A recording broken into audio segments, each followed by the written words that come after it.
Lah,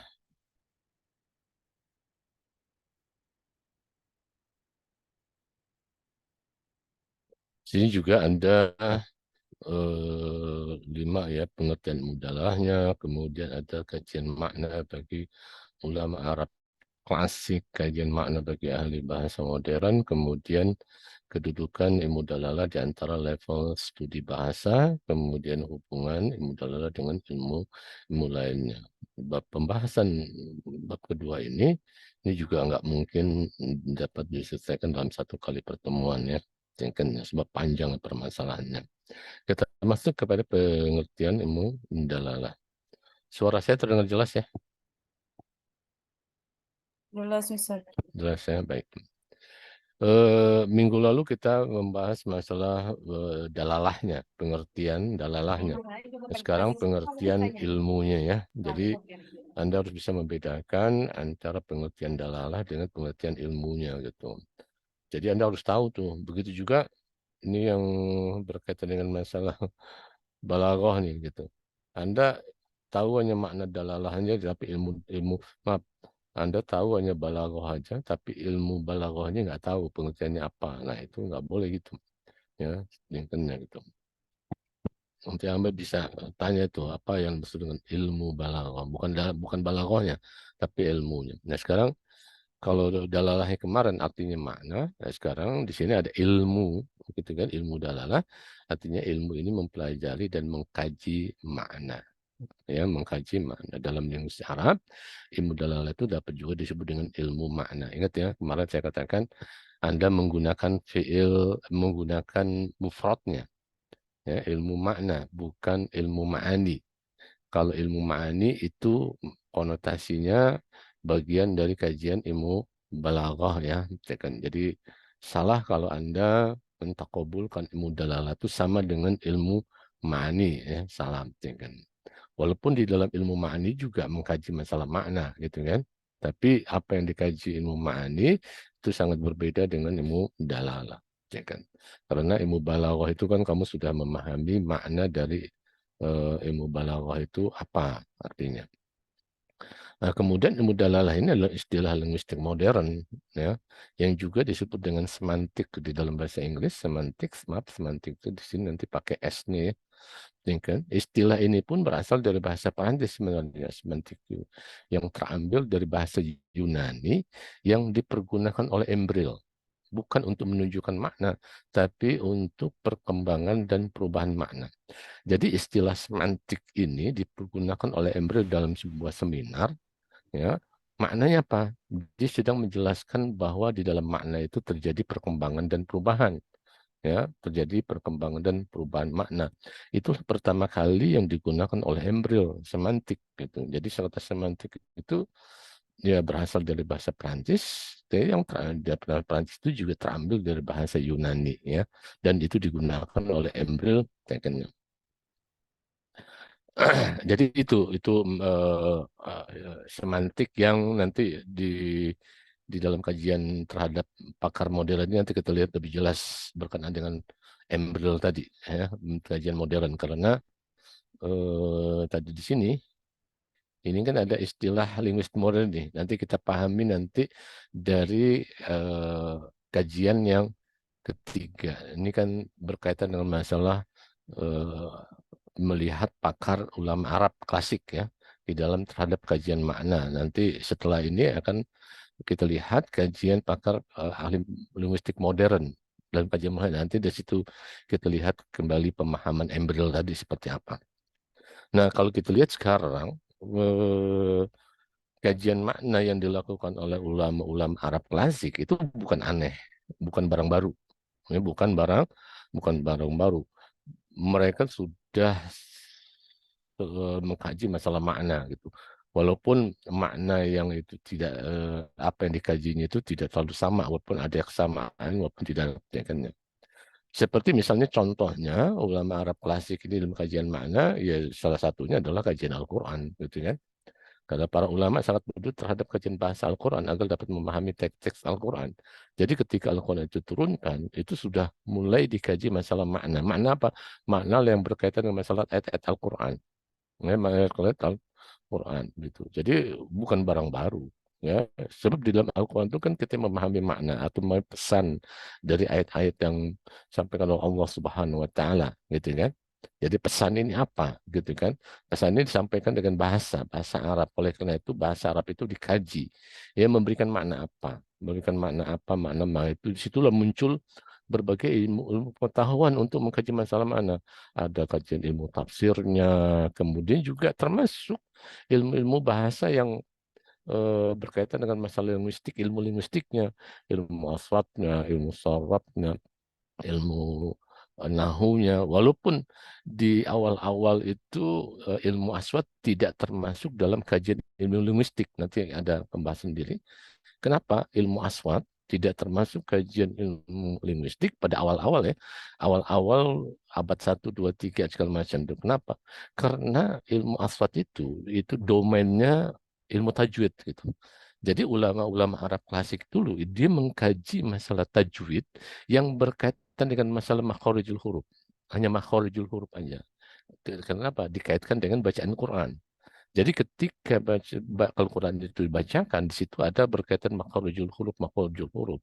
Sehingga ketika ilmu linguistik, ilmu kebahasan itu tidak termasuk ilmu aswat, tidak termasuk ilmu fonologi.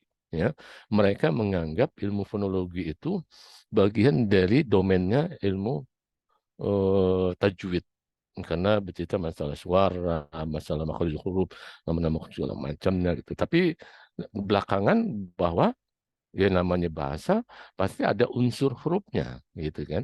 Unsur hurufnya, maka disitulah muncul ilmu aswat nanti gitu kan.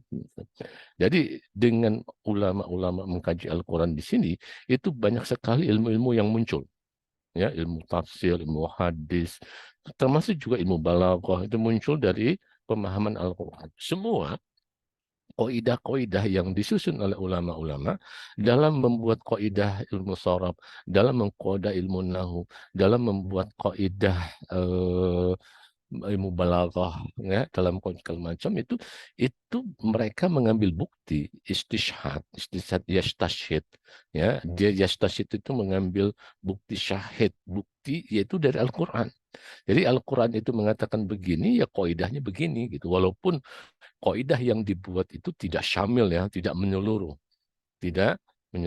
gitu kan ada aja yang disebut dengan syadz itu ada pengecualian. Tapi secara garis besar itu mereka mengikuti apa yang ada di dalam Al-Quran. Ya, karena maka dari itu kenapa Al-Quran? Karena Quranan Arabian ghairu dzi iwajin. Itu firman Allah segala macam bahwa Quran itu Arabia ghairu dzi iwajin itu enggak bengkok. Jadi Quran yang berbahasa Arab tidak bengkok. Ya, bahasanya itu tidak bengkok. Kalau tidak bengkok dalam hal apa? Dari berbagai macam aspek, termasuk aspek bahasa. Jadi ulama-ulama Islam menganggap bahwa ya bahasa Al-Quran itu sudah pasti benar. Karena apa? Karena ini adalah diturunkan dari Allah Subhanahu Wa Taala, langsung dari Allah Subhanahu Wa Taala, ya bukan dari bahasa Nabi Muhammad, bukan dari bahasa orang namanya Allah yang maha kuasa itu maka dari itu bahasa yang ada dalam Al-Quran itu tidak mungkin salah dari situlah ulama-ulama mengkaji Al-Quran mengkaji maknanya ketika mengkaji maknanya di situlah mereka buat kaidah-kaidah sehingga ilmu-ilmu yang dicetuskan oleh ulama-ulama dalam ilmu tafsir ilmu hadis ilmu mustalah hadis ilmu fikih itu semua ilmu-ilmu itu kalau kita pelajari, ilmu itu membantu lagi kembali untuk memahami Al-Quran bagi kita-kita gitu loh. Jadi ilmu itu muncul karena Al-Quran, kemudian ilmu-ilmu itu dipelajari oleh generasi kemudian untuk membantu generasi kemudian dalam memahami Al-Quran juga gitu. Jadi kembali ke situ juga gitu. Jadi artinya apa? Jadi seperti kayak kita misalnya, ketika kita ingin memahami makna dari Al-Quran, ayat Al-Quran, ya kita harus mempelajari ilmu tafsir. Ketika kita mempelajari Al-Quran, kita butuh ilmu linguistik. Kita perlu mempelajari ilmu sorab, ilmu nahu, ilmu semantik segala macam dan ilmu-ilmu lainnya ya kenapa itu untuk membantu memahami makna Al-Quran gitu jadi ilmu itu muncul Al-Quran ya kemudian ilmu-ilmu yang dimunculkan oleh ulama-ulama awal ya klasik itu kemudian dipelajari oleh generasi berikutnya Dan ilmu itu membantu generasi berikutnya untuk kembali memahami Al-Quran gitu kan. Jadi intinya adalah kajian makna itu bukan barang baru ya oleh orang Arab klasik dan sampai sekarang sebenarnya masih terus dikaji. Berkaitan dengan masalah ya, misalnya dalam ilmu semantik ini, ilmu dalalah baru itu nanti sangat kenal dengan makna yang disebut makna kontekstual. Itu makna konteks. Artinya makna itu dilihat dari konteksnya seperti apa, situasi dan kondisinya, bahasanya. Itu dalam ulama tafsir itu udah bukan baru. Ketika kita membaca Al-Quran untuk memahami maknanya, kan kita harus lihat kalau memang Al-Quran itu ada asbabul nuzulnya, kita harus baca asbabul nuzulnya. Nah, asbabul nuzul itu menunjukkan konteks gitu loh. Ya, cuman istilahnya aja bukan menggunakan tapi istilahnya asbabun nuzul gitu. Padahal ketika kita membaca Al-Quran kemudian kita tidak paham dan kita lihat asbabun nuzul apa, dari situlah kita pemahaman kita menjadi benar memahami maknanya gitu. Itulah pentingnya gitu asbabun nuzul istilahnya pentingnya. Dan dari situ dia membuat kaidah-kaidah untuk belajar nanti kita lihat di dalam itu di bab terakhir ya kita melihat bagaimana ulama usul fikih, ulama tafsir dia memanfaatkan makna itu dalam memahami kembali Al-Quran. Ini ada kaidah-kaidah yang dibuat oleh ulama-ulama untuk membantu generasi berikutnya di dalam memahami makna dari ayat-ayat Al-Quran supaya tidak salah gitu. Jadi mereka menuntun kita. Ya. Itu dalam kajian Al-Quran. Kemudian juga kajian ilmu ma'ani yang Anda pelajari di semester ini sebenarnya bukan hanya ilmu ma'ani saja, ilmu bayan, kemudian ilmu badi itu ilmu yang seperti semua ilmu balaghah. Itu intinya adalah Anda mengkaji masalah makna. Ilmu bayan, Anda mempelajari bagaimana cara mengungkapkan makna dengan berbagai macam variasi. Kan gitu, ilmu bayan itu kan gitu. Satu makna Anda bisa ungkapkan dalam bentuk variasi tasbih, Anda bisa mengungkapkan dengan variasi majas, Anda bisa mengungkapkan dengan variasi istiarah, Anda bisa menggunakan kinayah. Itu aja pentingnya gitu. Ya. Jadi ilmu bayan itu mengajarkan kita bagaimana satu makna dengan mengungkapkan berbagai macam variasi-variasi yang kesemuanya menunjukkan keindahan misalnya. Begitu juga ilmu badi. Ilmu badi itu adalah Anda bagaimana membuat teksnya itu menjadi indah. Kemudian di samping itu bukan teknik indahnya, tapi juga makna yang di dalam teks itu juga indah gitu. Jadi keindahan itu pada lafadznya dan pada maknanya. Al-muhassinatil lafziyah, al-muhassinatil ma'nawiyah. Ya, ilmu badi itu kan juga berkaitan dengan masalah itu gitu kan, keindahan. Makanya tadi kemarin di waktu kita mengkaji kan, al-lafdhu wa ma'nahu kal jasad wa ruh kan gitu. Lafat dan makna. Jadi yang namanya lafat itu pasti ada maknanya. Dan lafat dan maknanya itu bagaikan tubuh ya, jasad kita itu dengan ruhnya kan gitu. Nggak bisa dipisahkan. Kalau dipisahkan pasti ya satu nggak bermanfaat. Ya, kalau misalnya ruhnya hilang, ya jasadnya nggak berfungsi. Begitu juga kalau bahasa, lafaz, kata segala macam. Ketika maknanya hilang, ya lafaznya nggak ada berguna, nggak akan disebut dengan bahasa, gitu kan? Dan itu kan yang jadi di dalam mubalaghah juga ilmu balayan, ilmu badi yang kamu sudah pelajari dan semester ini kamu pelajari ilmu ma'ani, itu juga intinya adalah mengkaji masalah makna gitu. Nah, hanya saja makna yang dikaji dalam ilmu ma'ani ini adalah ya dengan memperhatikan konteks gitu. Makanya ilmu ma'ani ini usulun wa qawaid. Ada usul-usul, ada kaidah-kaidah yang dengan kaidah itu kita bisa memahami ahwal kalam Arabi. Hal-hal yang berkaitan dengan masalah pertuturan Arab gitu kan. Nah, pertuturan Arab itu harus dibuat sesuai dengan konteks situasi dan kondisinya. Allati yakunu biha mutabiqan li muqtadal hal. Harus sesuai dengan konteksnya. Konteksnya apa? Ya, konteksnya sesuai dengan tujuannya dan juga sesuai dengan konteksnya. Rifal Gorot, allazi istiqot tujuannya apa gitu. Nah, kalau tujuannya makna yang kita sampaikan itu bertujuan menelaah, bahasanya harus begini, konteksnya harus begini gitu loh. Nah, itu tidak lepas di dalam konteks memahami makna gitu kan. Dan ilmu ma'ani ini yang disebut ilmu balaghah, memang dulu ketika Al-Quran itu turun, abad pertama Hijriah, abad 2 Hijriah, abad ketiga, ya akhir abad ketiga Hijriah, ilmu balaghah itu sudah sempurna. Ya, ilmu balaghah itu sudah sempurna dan bahkan ilmu balaghah di abad keempat itu menjadi patokan di dalam kajian kritik sastra. Ya, Kajian ilmu sastra. Kenapa? Karena makna itu juga menjadi salah satu kriteria penilaian baik dan buruknya sebuah karya sastra. Jadi bukan hanya dari segi lafadznya yang teratur, ada irama segala macamnya, tetapi makna yang terkandung dalam syair itu pun juga diperhatikan gitu kan. Maknanya baik nggak? Maknanya indah nggak gitu ya. Jadi kajian sastra. Kalau Anda di kurikulum Anda tidak ada kajian mata kuliah yang disebut dengan kritik sastra. Ya, ketika kritik sastra itu muncul, itu kriterianya itu bertahap gitu. Dia ketika misalnya di zaman Khalifah Rasyidin, Umar bin Khattab itu mengkritik seorang penyair dalam konteks memuji. Bagi Umar, gitu kan, yang disebut dengan memuji itu memuji berdasarkan real, tidak berlebihan, sesuai dengan kenyataan. Ketika dia baik, ya baik sesuai dengan kadar kebaikan dia, tidak berlebihan, tidak berlebihan gitu. Jadi itu dari sisi makna ya. Jadi Umar katakan huwa asy'ar min sya'in akhar. Artinya dia lebih lebih lebih penyair yang baik daripada penyair yang lain. Kenapa? Kalau Umar bin Khattab mengatakan bahwa dia kalau memuji itu apa adanya. Sementara kalau yang lain memuji terlalu berlebihan gitu. Karena budaya pada saat ketika penyair itu memuji, ya memuji pejabat, memuji orang-orang gede segala macam yang disebut dengan minal musyrik, ini kan ya orang-orang yang min syarab, itu mereka emang berlebihan. Tujuannya apa? Tujuannya itu tadi untuk mendapatkan balasan. Balasan apa? Balasan ya cuan tadi, mendapatkan dana bantuan segala macam.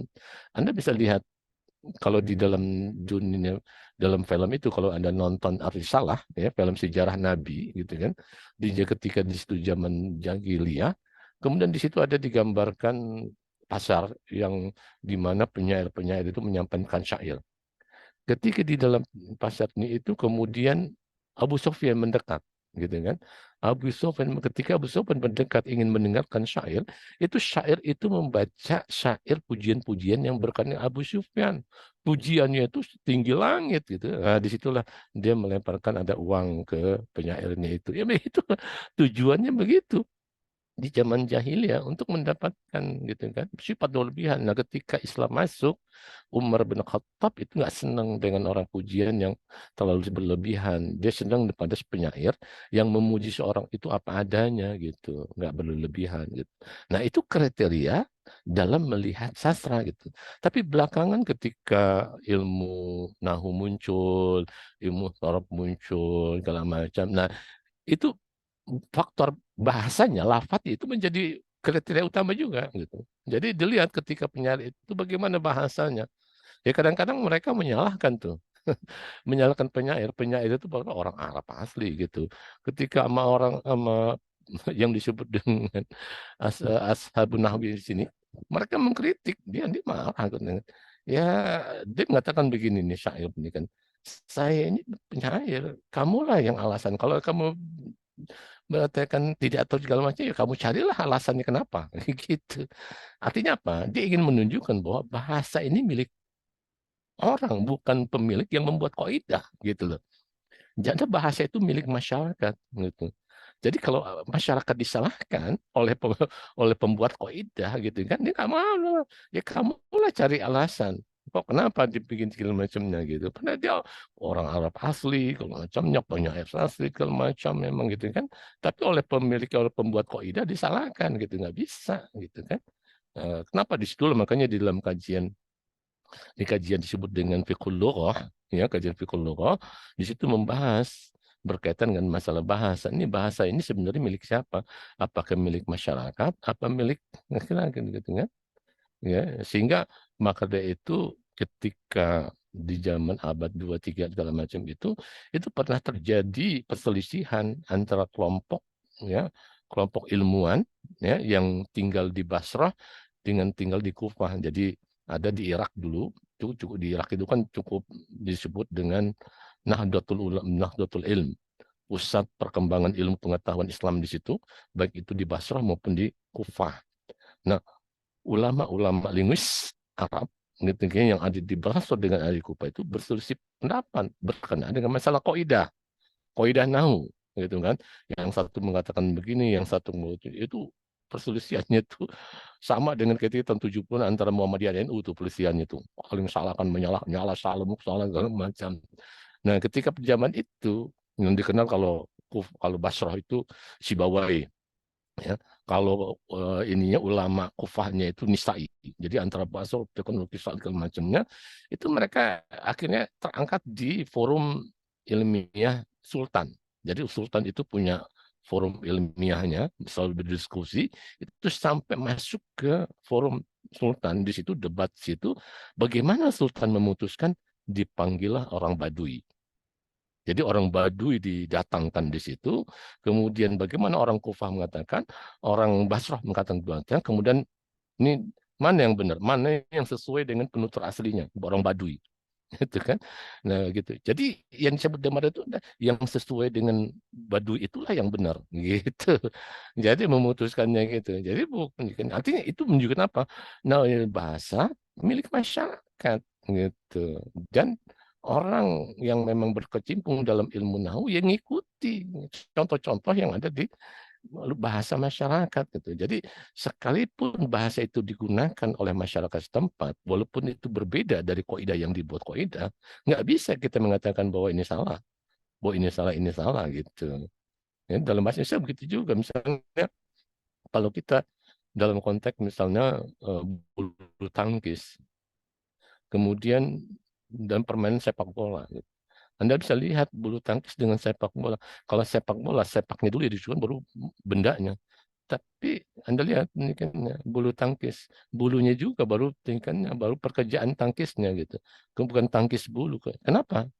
Kenapa begini? Ini kan menyalahi ini satu begini, satu begini segala macam. Itulah bahasa yang dipikul oleh manusia, oleh masyarakatnya. Masyarakat sudah mengatakan begitu, nggak bisa dikatakan salah. Ya, nggak bisa dikatakan bahwa kalau sepak bola bola sepak.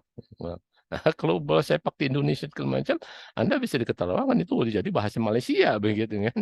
Begitu juga bulu tangkis, kalau datang, ayo kita main tangkis bulu yuk. Nah, itu juga aneh kelihatannya. Kenapa? Karena ungkapan itu sudah dipakai oleh masyarakat jauh-jauh hari di segala macam permainan itu. Dan itu sudah menjadi kebiasaan masyarakat di dalam mengungkapkan lafaz. Kalau itu kemudian datang seorang ahli bahasa dan mengatakan bahwa begini DMM di segala macam, ya nggak benar salahnya. Jangan salahkan betul ya, walaupun menyalahi tetap itu digunakan gitu. Ya, nggak bisa disalahkan gitu. Ya, jadi masalah makna dan lafadznya itu bukan kajian yang baru ya oleh ulama-ulama Arab klasik. Jadi ketika Anda nanti memahami semantik linguistik, jangan menganggap bahwa di khususnya dalam kajian bahasa Arab itu wah ini baru nih, enggak, udah lama kajian makna itu bukan barang baru gitu ya. Bukan barang baru, adalah ulama-ulama Arab klasik sejak Al-Quran turun itu sudah mulai mengkaji masalah makna gitu kan. Bahkan sebelum Islam datang pun juga mereka sudah mengkaji masalah-masalah sastra yang berkaitan dengan masalah makna-maknanya, pesan-pesan ya kan gitu ya. Nah, ini bagaimana melihat ulama-ulama itu terhadap kajian tingkatnya gitu ya. Kita lihat di sini. Anda lihat sini penjelasan lebih lanjut. Nah, ini contoh ya. Dalam kajian makna ini, orang pertama yang mengkaji masalah makna secara ilmiah adalah Embril. Ya, ini kajian tingkatnya ulama-ulama modern ya. Tadi segala macam.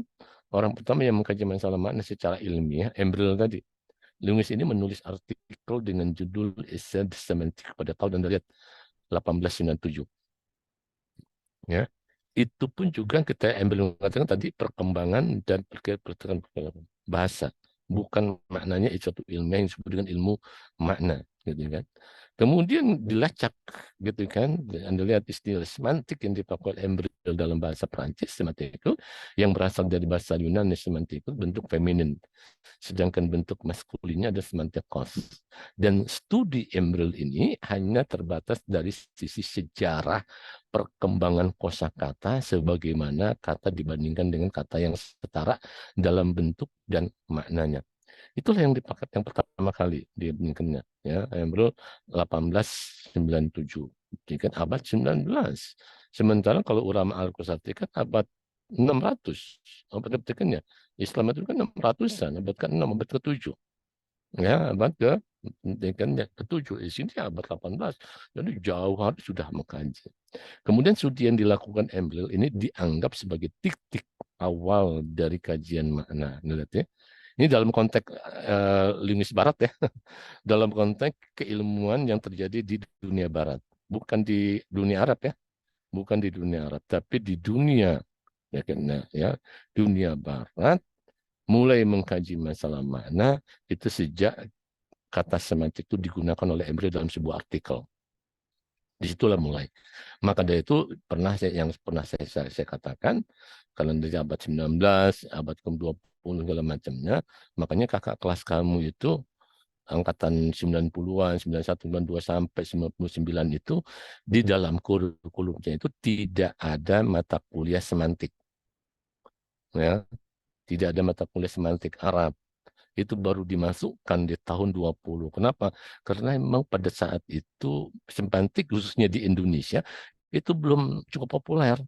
Walaupun secara ini sudah ada ya orang-orang yang kuliah di barat-barat, mereka sudah mendapatkan opportunity dalam bidang yang sudah dapat, tetapi di dalam bahasa di Indonesia pada saat itu belum banyak pakar yang mengkaji masalah semantik. Ya, belum banyak mengkaji dan buku-buku pun juga masih sedikit ya yang mengkaji masalah semantik. Tapi setelah 2000 ke atas itu sudah mulai banyak karena sudah di Indonesia sudah mulai populer ya dan sudah ada mata kuliah semantiknya begitu kan. Adalah istilah Perancis ini dikutip oleh linguis ke dalam bahasa Inggris. Palmer, ini Palmer linguistik Inggris, berkata bahwa istilah semantik telah dianggap menjadi kata yang baru di bahasa Inggris. Anda lihat di sini, ya. Tadi kan dipakai Embril abad ke-18 nih. Ini yang terjadi di bahasa Inggris pada abad ke-17, kata ini bermakna meramal hal gaib. Anda lihat, semantik. Ya. Di abad 17, oleh bahasa Inggris, semantik itu bermakna meramal hal gaib. Nah, istilah ini mengalami perubahan makna dari meramal hal gaib ke makna istilah baru yang mengacu ke bidang linguistik. Dan penggunaannya pertama kali untuk menunjukkan kepada perkembangan makna dan perubahannya gitu ya. Jadi asal usul segala macam berubah. Nanti ya kamu juga bisa memahami kok kenapa bisa berubah. Ya itulah manusia dinamis, bahasa yang digunakan juga merubah. Dari aspek sejarah dulu bermakna begini, sekarang bermakna itu suatu hal yang keniscayaan. Ya, perubahan-perubahan makna, pergeseran makna nanti ketika kita lihat bagaimana terjadi perkembangan perubahan makna dan pergeseran makna kita lihat nanti pada bab berapa ya, saya lupa. Ya, ada nanti kita kaji, biar Anda paham gitu. Jadi inilah yang terjadi di dalam semantik tadi. Ya, nah, ketika ini muncul di dunia barat berkaji masalah semantik dan banyak juga ilmuwan-ilmuwan barat yang menuntut ilmu di barat, ilmu di Inggris, di Prancis, termasuk juga di Amerika, mereka menuntut ilmu gitu kan. Nah, disitulah mulai di barat-barat juga mengkaji masalah semantik ini. Nah, ketika ini dikaji di barat, digunakanlah istilah dengan ilmu dalalah. Ya, ilmu dalalah. Kenapa dia tidak menggunakan ilmu makna? Ya tadi, karena nanti konotasi kepada ma'ani gitu kan. Orang yang nggak tahu sangkanya boleh pakai ilmu makna tapi pakai bentuk yang mufradnya gitu. Makanya lah pakai dengan ilmu dalalah, salah satu istilah subdisiplin ilmu bahasa. Jadi subdisiplin bahasanya itu tadi berkaitan masalah aswan, kemudian masalah morfologi, kemudian masalah sintaksis ditambah satu menjadi ilmu semantik mudalalah. Termasuk juga ilmu maknanya itu nanti di situ juga ada yang disebut dengan ilmu ma'ajim. Ilmu ma'a, ilmu ma'ajim. Kenapa ilmu ma'ajim? Ilmu ma'ajim itu dia akhirnya memisahkan diri. Ya, memisahkan diri maksudnya menjadi ilmu yang mandiri. Ya, itu makanya disebut dengan leksikografi, menjadi kajian. Dia juga mengkaji masalah mana, mengkaji masalah mana, tapi khusus mengkaji mana di dalam perkamusan.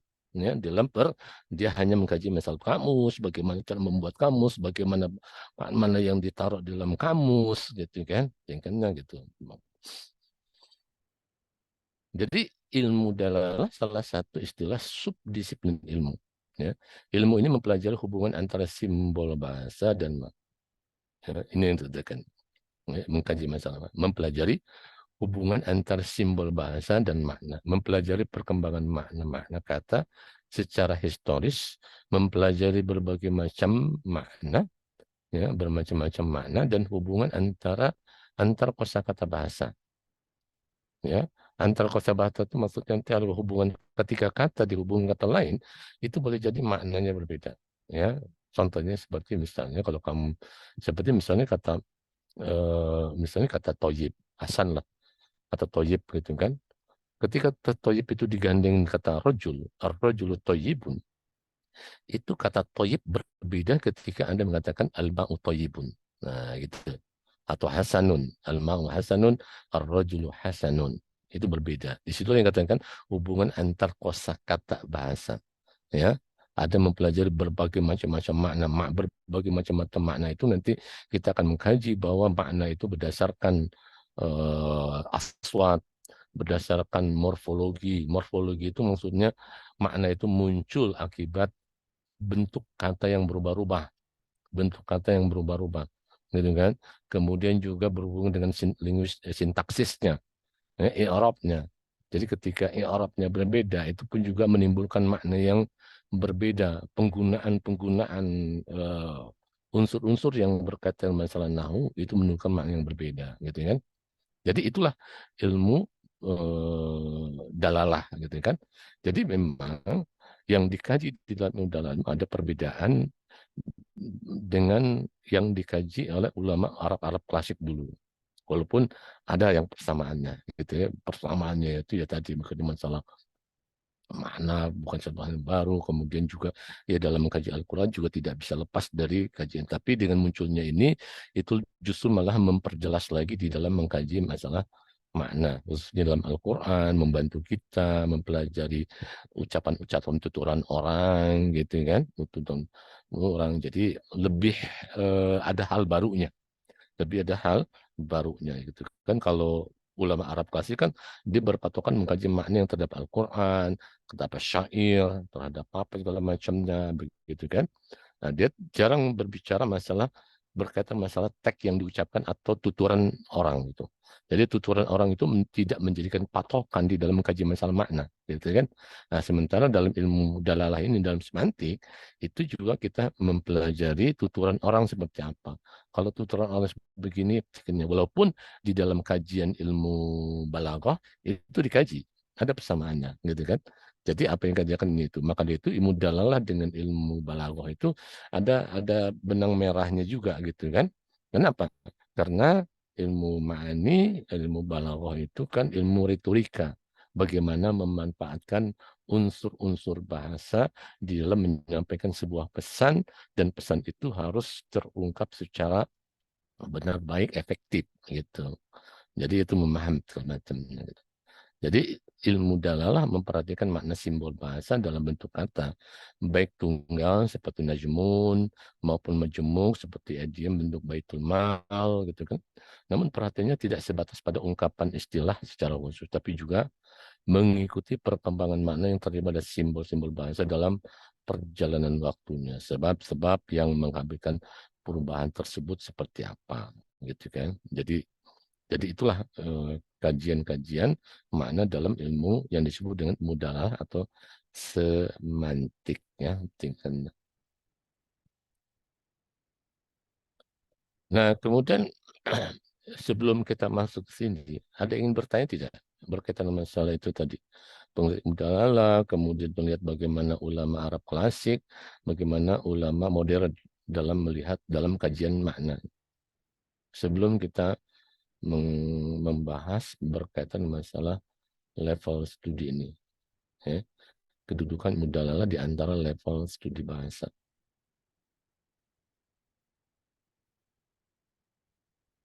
Silakan untuk memperluas ya, apa, ya, pemahaman, memperluas pemahaman, mendetailkan pemahaman.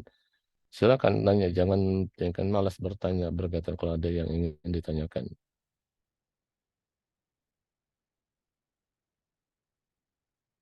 Ya, ingat Bertanya itu adalah pintu mendapatkan ilmu.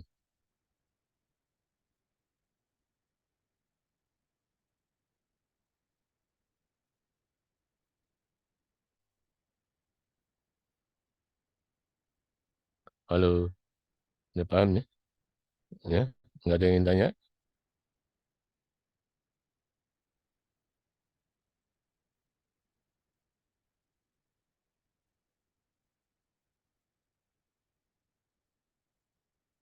Tidak ada? Nah, kalau tidak ada, saya teruskan. Ya, mudah-mudahan kena gitu ya. Mudah-mudahan Anda benar-benar paham nih. Ini kan berkaitan apa yang tadi dijelaskan berkaitan masalah ulama-ulama Arab klasik ya. Anda paham, walaupun di situ ada. Nah, sekarang kita lihat bagaimana kedudukan ilmu dalalah di antara level studi bahasa. Di sini yang dimaksud dengan level studi bahasa apa sih? Nah, ini level studi bahasa itu artinya eh, yang berkaitan dengan masalah unsur-unsur bahasa. Unsur-unsur bahasa. Unsur-unsur bahasa itu apa aja? Unsur-unsur bahasa itu adalah huruf. Di sini ada kajian fonologi, kemudian ada kajian morfologi, ada kajian sintaksis, kemudian kajian dalalah. Ya. Kajian penting. Ini kan berkaitan masalah unsur-unsur. Kalau kajian fonologi itu yang berkaitan masalah huruf. Kalau kajian morfologi itu yang berkaitan unsur kata. Kalau kajian sintaksis itu yang berkaitan masalah kalimat. Kalau kajian dalalah itu berkaitan dengan masalah makna. Ya, jadi linguistik sebagai studi ilmiah akan bahasa meliputi beberapa level bahasa. Hal ini tidak terlepas dari unsur-unsur kebahasaan yang dimiliki oleh bahasa itu. Semua bahasa dari yang ada di dunia itu pasti ada level ini. Ya. Ada level yang berkaitan dengan masalah bunyi-bunyian, suara, bunyi, segala macam. Kemudian ada unsur yang berkaitan dengan masalah kata, lafadznya, kata-kata, bermacam kata, perubahan-perubahan bentuk kata, segala macam. Itu semua di bahasa apapun juga terjadi. Memang tapi ada perbedaan-perbedaan gitu kan. Perbedaannya apa? Seperti misalnya kalau Arab dengan Indonesia tidak ada kajian yang berkaitan dengan masalah mudzakkar muannas gitu Indonesia gitu kan. Di Indonesia kan tidak ada mudzakkar muannas, sementara kalau di Arab ada, di bahasa Prancis ada gitu kan. Di bahasa tadi Yunani juga ada gitu kan. Jadi yang penting kan ya di situ aja dengan morfologi dan juga berkaitan dengan masalah kajian-kajian yang disebut dengan kalau bahasa itu dengan de dengan gitu kan. Nah, sementara di dalam Arab juga ada yang disebut dengan ma'rifat nakirah. Jadi semua unsur ini di semua bahasa ada. Ya, dari aspek fonologinya, dari aspek morfologinya, morfologi perubahan bentuk gitu kan. Jadi kan seperti misalnya menjadi komunikasi, miscommunication, jadi seperti itu. Kemudian kemudian able segala macam pakai dia tambahan-tambahan yang lain di depan, di belakang, unbeliever, pendidikannya atau tingkat unthinkable segala macam. Nah itu semua perubahan-perubahan bentuk yang kamu harus pahami di dalam nanti di dalam kajian morfologi ya, dalam yang disebut dengan ilmu sorab ini, itu sebenarnya kalau Anda memahami bagaimana pintar atau Anda memahami bagaimana merubah kata sesuai dengan kaidah atau struktur yang dikehendaki sesuai dengan maknanya juga, itu sebenarnya Anda sudah memperluas kosakata itu, memperkaya kosa memperkasa kosakata gitu ya. Jadi unsur huruf, unsur kata, kemudian juga unsur kalimat, struktur gitu. Jadi di semua bahasa ada unsur betul, kemudian baru unsur dalalah. Ya, di dalam kajian untuk melihat memahami kedudukan ilmu dalalah di antara level studi bahasa Arab, khususnya bahasa Arab ya, kita pahami terlebih dahulu pola pemikiran bahasa pada ulama Arab klasik dan modern nih. Ya, kita lihat di sini, terus supaya kamu memahami. Anda lihat di sini, ya. Anda lihat sini pola pikir ulama Arab klasik dan modern. Ini tiga ini yang disebut dengan al-ulum arabiyah, ulumul adab, kemudian dengan ulumul lisan al-arabi. Ini adalah pola pikir Arab klasik ya.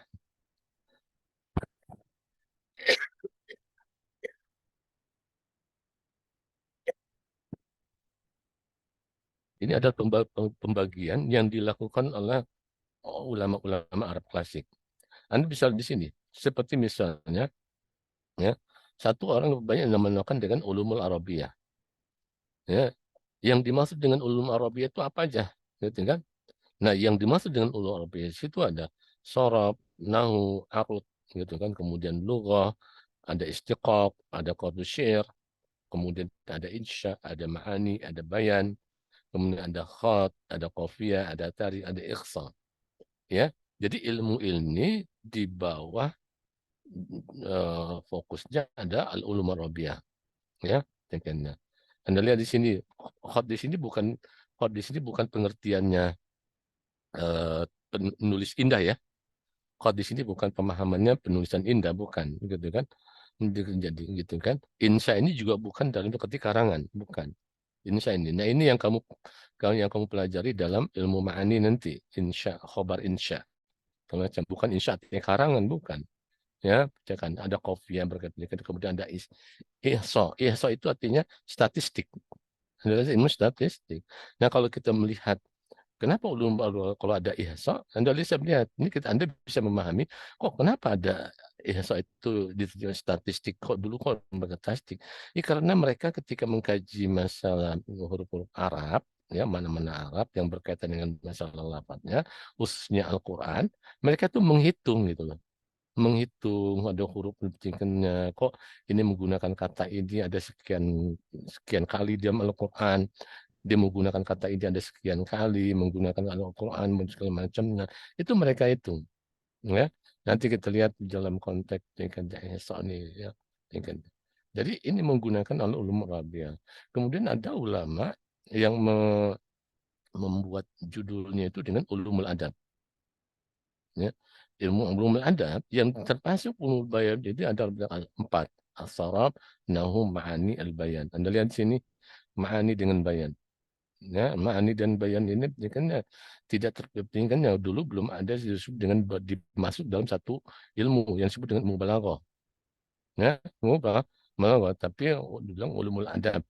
Ya, ada sorabnya, ada nahwu membuktikannya. Kemudian yang terakhir ada yang mengatakan ulumul lisanul arabi. Dia memakai istilah ulumul lisanul arabi yang di bawahnya ada ilmu lughah, ilmu nahwu, ilmu bayan, ilmu ma'ani. Nah, lihat sini. Ya, ini adalah ulama-ulama Arab klasik, Anda lihat di sini. Coba Anda perhatikan di sini yang disebut dengan al-ulumul arabiyah. Ya, tidak ada ilmu aswad di sini. Ya, ilmu aswad tidak termasuk nih. Gitu. Kenapa? Karena ulama-ulama dulu menganggap bahwa mengkaji masalah saud itu domainnya ilmu tajwid. Gitu. Kenapa? Karena mereka hanya sebatas melihat Al-Quran. Ya, yang dikaji dengan Al-Quran sehingga saut-saut itu lebih difokuskan kepada apa yang adalah Al-Quran, membaca Al-Quran, fasih segala macamnya gitu kan. Kemudian mengkaji masalah suara-suara dari setiap hurufnya gitu kan. Makanya sudah ada huruf alaq, huruf in segala macamnya. Makanya mereka menganggap bahwa itu domainnya ilmu tajwid ya, tingkatnya gitu.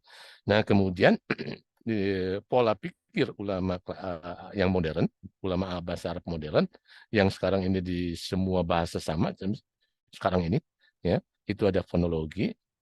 Lihat di sini ada fonologi, kemudian morfologi, ya, kemudian ada sintaksis, kemudian ada lalah, ada leksikografi. Nah, leksikografi ini maksudnya ilmu ma'ajim, ilmu kamus, perkamusan, ilmu perkamusan.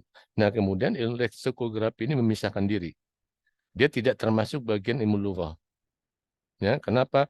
Karena dia berdiri sendiri menjadi ilmu yang mandiri. Dia juga mengkaji masalah makna nih, masalah kamus, gitu kan. Dia memisahkan diri sehingga sekarang ini yang tetap ini adalah yang empat ini: fonologi, morfologi, sintaksis, dan dalah. Termasuk juga di kelas Arab modern juga ini gitu. Sementara ya ilmu ini kita dapatkan di buku-buku, ya, di buku klasik nih. Ya, di buku-buku klasik kita dapatkan nih ilmu segala macamnya ini gitu ya. Tapi yang kalau buku-buku modern ya hanya empat ini. Termasuk juga leksikografi juga kita mentingkannya. Saya termasuk orang yang mempelajari leksikografi juga. Ada mata kuliah leksikografi. Ya, saya mengharapkan juga di kurikulum Anda juga sebenarnya ada kajian ini juga nih, gitu kan. Anda kajian leksikografi sebab Anda juga harus memahami itu. Dan mengkaji masalah geografi juga Anda nanti ya walaupun tidak mempelajari juga kamu bisa sih dengan mempelajari dalam mana kamu bisa membuat kamus sendiri gitu, kamus dengan berbagai macam variasinya. Nah, ini pola pemikiran bahasa ya, pola pembahasan pada ulama. Anda lihat di sini, ini tadi yang saya katakan tadi. Ya, ketika dengan klasik ini tidak memasukkan kajian ilmu aswat fonologi ke dalam kajian bahasa. Kenapa? Kalau dia domainnya ulama tajwid. Ulama tajwid. Kemudian pakar bahasa Arab terdahulu seperti misalnya Sibawayh, ya, di dalam bukunya Alkitab. Anda pernah tahu bukunya kitab Sibawayh? Kitab pernah lihat nggak? Ini kalau orang Arab harus tahu nih buku waktu buku Nahu yang pertama kali ditulis. Ya. Jadi ada buku Qaidah Nahu yang pertama ditulis di dalam sebuah buku itu adalah ditulis oleh Sibawayh. Ya. Kenapa disebut kitab Sibawayh? Karena ketika buku itu selesai ditulis, ya, dan Sibawayh belum sempat memberi judul dari bukunya. Jadi judul bukunya itu belum sempat di, disebutkan oleh Sibawayh, Allah sudah memanggilnya, gitu kan? Dia sudah meninggal sehingga murid-muridnya, pengikutnya, udah buku yang ditulis oleh Sibawayh udah dinamakan kitab Sibawayh gitu. Ya, jadi kitab dan itu buku berkaitan masalah linguistik pertama kali. Di dalamnya ada kajian fonologi, ada kajian morfologi, dan ada kajian nahu. Ya, aswat, gitu, nak, sorob, dan ada nahu. Nah, kalau kita melihat berkaitan masalah aswat tadi, ilmu aswat yang fonologi, di buku Sibawayh ditulis, itu juga bukunya hanya berbicara masalah idgham dan wakaf. Idgham dan wakaf ini kan kajian membaca Al-Quran nih, bagi idgham biguna dan segala macamnya. Wakaf juga gitu, baca ketika kita membaca Al-Quran kan ada wakaf, wakaf, wakaf, berhentinya di mana segala macamnya gitu. Ada, tapi hanya sebatas idgham dan wakaf, gitu kan, dan wakaf, tingkatnya gitu. Nah, kemudian kajian makna, kajian makna yang ini tergambar dalam kajian ilmu ma'ani dan ilmu bayan. Ya, semua ini sekarang berada di bawah istilah ilmu balaghah. Maka dari itu, karena ilmu Ma'ani sudah lebih dulu, sementara semantik itu mulai muncul di abad ketiga, abad 19, gitu kan. Ketika Embril menggunakan istilah semantik, kemudian tersebarlah di dunia Arab, kemudian semantik ini dinamakan dengan ilmu dalalah atau ilmu makna. Bukan ilmu. Kenapa? Karena ilmu makna sudah dikenal terlebih dahulu dari yang gitu kan. Jadi ini pola pikir, ya, pola pikir yang terjadi di ulama Arab klasik gitu. Ya, pembagian tadi yang ilmu-ilmu ini ya, ilmu-ilmu. Jadi kamu pahami. Ini nanti sebenarnya pengertian-pengertian ilmu sorab mungkin di dalam buku saya ada nih dijelaskan ya. Ini maksudnya apa, bukan istiqoq itu apa, komersial itu apa, segala macam. Itu Anda bisa lihat nanti buku, mungkin buku nanti saya share mungkin ya berbentuk PDF, nanti bentuk PDF untuk linknya. Nah, Anda lihat di sini. Pola pikir pendidikan klasik, Anda lihat di sini. Ini map saya enggak karena tadi keterhalang dengan ini ya. Ini saya gini aja. Kelihatan kan kalau saya gini kan? Masih kelihatan ya? Oke. Nah, Anda lihat di sini. Pola pemikiran bahasa pada ulama Arab modern ya. Ada dua istilah di dalam kajian mereka. Ada istilah dengan ilmu lughah, dengan ada istilah fiqh lughah. Istilah ilmu lughah ya, fiqh lughah.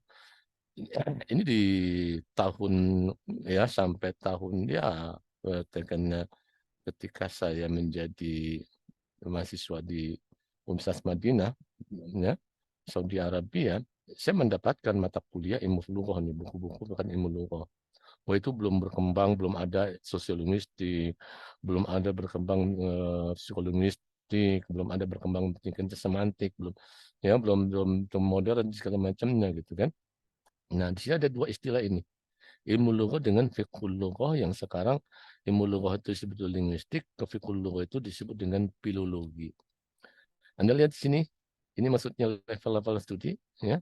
Ilmu lughah terfokus pada kajian bahasa yang berkaitan dengan unsur kebahasaan. Jadi ilmu lughah ini yang dikaji dengan unsur bahasa, mengkaji fonologi, morfologi, minus leksikografi ya, minus leksikografi. Kalau kemarin kan leksikografi di sini kan, ya, ini kan ada leksikografi, kemudian dia memisahkan diri. Jadi itulah yang disebut dengan linguistik yang kamu sekarang itu ada mata kuliah linguistik umum. Ya, linguistik umum. Nah, kajian linguistik umum itu sebetulnya di sini. Dia include di dalamnya fikul lughah. Jadi fikul lughah itu adalah lebih terfokus pada kajian bahasa yang dikaitkan dengan fungsinya di masyarakat dan hubungannya dengan masyarakat. Dialek masyarakat, macam-macam serta penyebabnya, bahasa fushat dan amiyah, konsep benar dan salah dalam bahasa, lingkungan bahasa, dan lain sebagainya. Nanti fikul lughah ini, ya, fikul lughah ini nanti berkembang di situ muncul sosiolinguistik, psikolinguistik, gitu ya, sosiologi bahasa segala macam, kemudian berkaitan ilmu, kan ilmu lughah misalnya at-tatbiki yang apa applied linguistik, ya linguistik terapan, nah itu nanti muncul. Tapi dulu belum muncul tuh ilmu-ilmu sosiolinguistik, sosiologi bahasa belum muncul, belum pentingnya gitu. Jadi ini, jadi gitu kan ada fiqh lughah, ini kan ya. Jadi kemudian dua ilmu ini, dua macam fokus ini dikaji dalam satu kajian.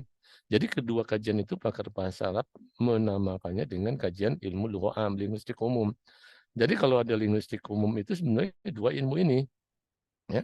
Jadi bukan hanya sekedar berkaitan masalah unsur-unsur bahasa, tapi juga dia mengkaji masalah fungsi bahasa itu apa, dikaitkan dengan masyarakatnya, hukum masyarakat, dikaji juga berkaitan masalah fusamiyah dan bahasa Arab seperti apa, kemudian konsep benar dan salah dalam bahasa seperti apa, konsep lingkungan bahasa itu apa, gitu kan. Nah itu dikaji tuh, sebenarnya dikaji gitu. Tapi kan yang jadi masalah ini tidak lagi dikaji, yang khusus fikul lughah, tapi fokusnya hanya ini aja, linguistik aja gitu kan. Walaupun di sini pakai linguistik umum, tapi ini aja gitu. Kenapa ini? Karena ini sudah berkembang di ilmu lain, ada di sudut linguistik. Padahal ini. Gitu kan.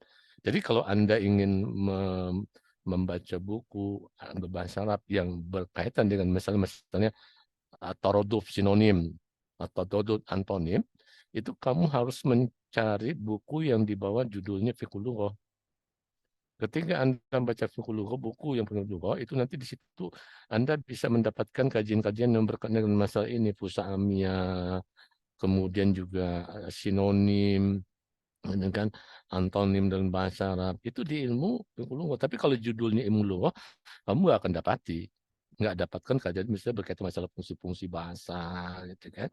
Ya, seperti apa gitu. Ilmu lughah hanya 4 ilmu ini aja nih gitu kan. Dia sekarang tidak lagi dikaji berkaitan dengan masalah fungsi bahasa segala macamnya gitu.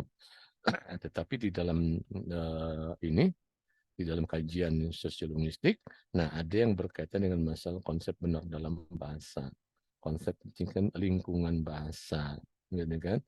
Ya macam-macam bahasa, konsep segala macamnya gitu. Nah, inilah yang perlu ini pola pemikiran bahasa pada ulama Arab modern, ya.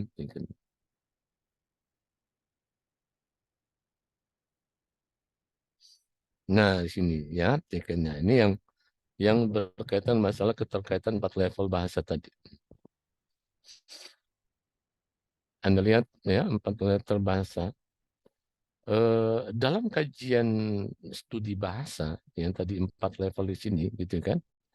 Dalam sebuah kajian, Anda boleh memisahkan antara aswat, hanya sendiri, hanya mengkaji masalah sorof aja, hanya mengkaji masalah nahwu saja, hanya mengkaji masalah makna saja. Itu nggak ada masalah. Ya. Jadi tidak masalah Anda mengkaji masalah cara mandiri, gitu kan? Tetapi dalam konteks praktek atau kenyataan di lapangan di dalam sebuah komunikasi, karena bahasa itu sebagai alat untuk berkomunikasi, keempat level ini nggak bisa dipisahkan. Tidak bisa dipisahkan satu sama lain. Jadi pada level fonologi, masalah fonem sangat menentukan pada pembentukan makna kata. Dan hal ini tidak mungkin dipisahkan dengan level morfologinya, yaitu masalah morfem yang juga sangat menentukan perkembangan pembentukan pola kata yang bermakna bermacam-macam, gitu ya. Jadi Anda boleh mengkaji masalah aswat secara mandiri. Seperti misalnya kayak Anda kan ada mata kuliah ilmu aswat, ya secara keilmuan, secara kajian Anda boleh. Nggak ada masalah Anda mengkaji masalah aswat aja yang berhubungan dengan fonologi, yang berhubungan dengan aswat, bunyi-bunyian, ya, bunyian kata, huruf, segala macam, bagaimana suara itu terbentuk, bagaimana irama suara, bagaimana tekanan suara, gitu dalam segala macamnya. Itu menjadi masalah bisa dipisahkan, gitu, ya, bisa dipisahkan gitu. Begitu juga morfologi. Anda bisa memisahkan kajian morfologi sendiri gitu. Bentuk kata begini, fiil madi, fiil isim, ada fiil, ada isim, ada fiil. Isimnya juga macam-macam bentuk, bentuknya seperti apa, bagaimana cara membentuknya, begitu juga fiil, gitu kan. Ada fiil madi, fiil mudhari, kemudian ada juga mujarad sulasi, ada mujarad rubai, ada mazid sulasi, segala macamnya. Itu Anda bisa mengkaji masalah sendiri, ya, tanpa dihubungkan dengan aswat itu. Tapi kenyataannya nanti ketika Anda mencari sorot, itu ada berkaitan dengan masalah fonem. Fonem maksudnya apa? Ya ucapannya, ucapannya gitu kan. Nah, ucapannya seperti misalnya Anda mengkaji misalnya antara taibun ta'abun. Taibun dengan ta'abun. Nah, dari konsep ilmu sorab itu berbeda bentuk gitu. Perbedaan bentuk itu disebabkan karena faktor fonemnya, aswatnya, ya. Tingkatnya gitu kan. Artinya antara tingkatnya gitu kan, antara aswat fonem. Anda belajar yang ketika saya katakan fonem paham kan? Fonem pendek, fonem panjang, ya. Itu yang disebut dalam ilmu aswat itu disebut dengan aswat. Kan aswat itu bunyi-bunyian dalam bahasa Arab itu bagi dua. Ada aswat somitah dengan aswat soitah. Paham nggak dengan aswat somitah itu apa? Terjemahkan apa? Halo, Lutfiah, paham nggak? Aswat somitah itu apa?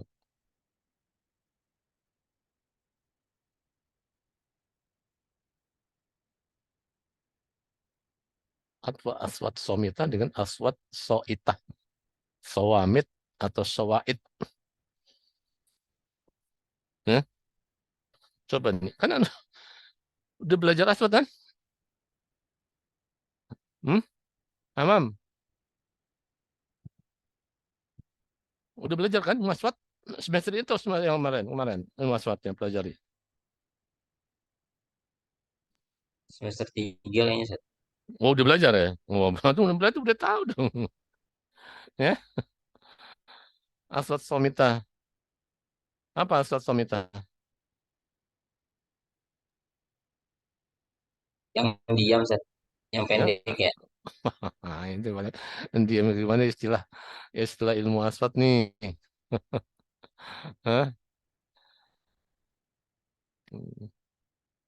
Anas, tahu nggak? Rizko, tahu nggak? Aswat somita itu apa?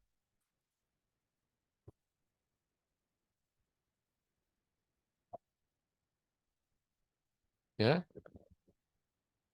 bunyi-bunyi apa? Hana, Ismail, Abdurrahman, halo, Hana, tahu nggak? Apa aswat somita itu apa? Ya, nggak tahu.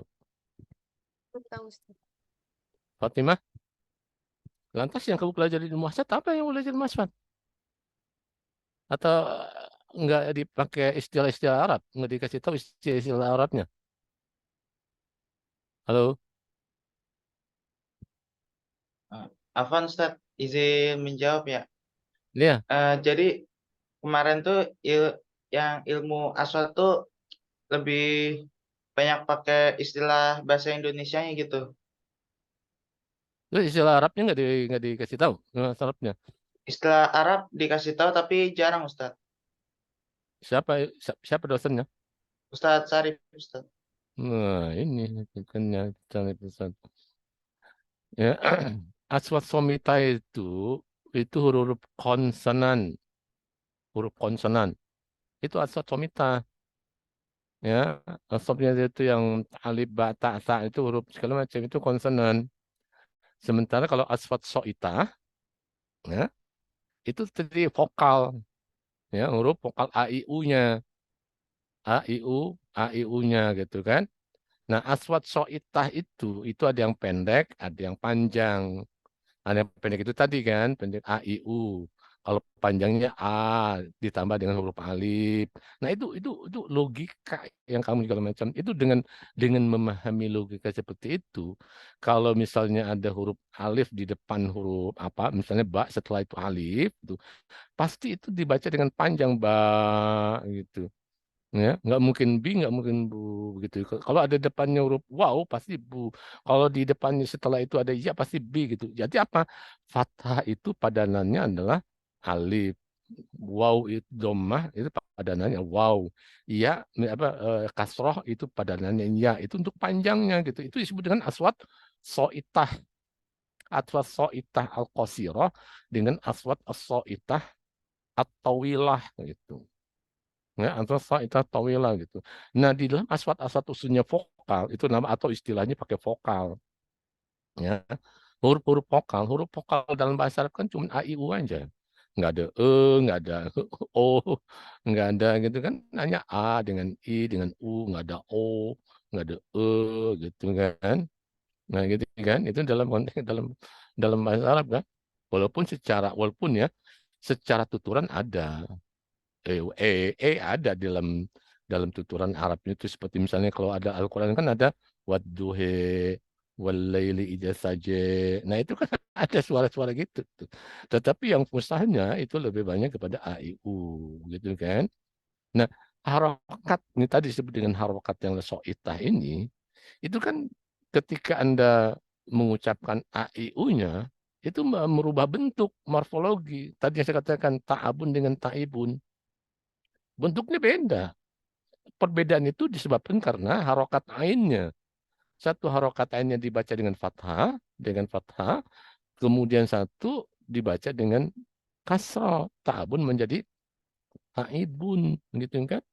Jadi ta'abun dengan taibun itu merubah bentuk, gitu. Dan fenomena ini banyak, bukan hanya ta'abun taibun, termasuk juga farahun dengan farihun.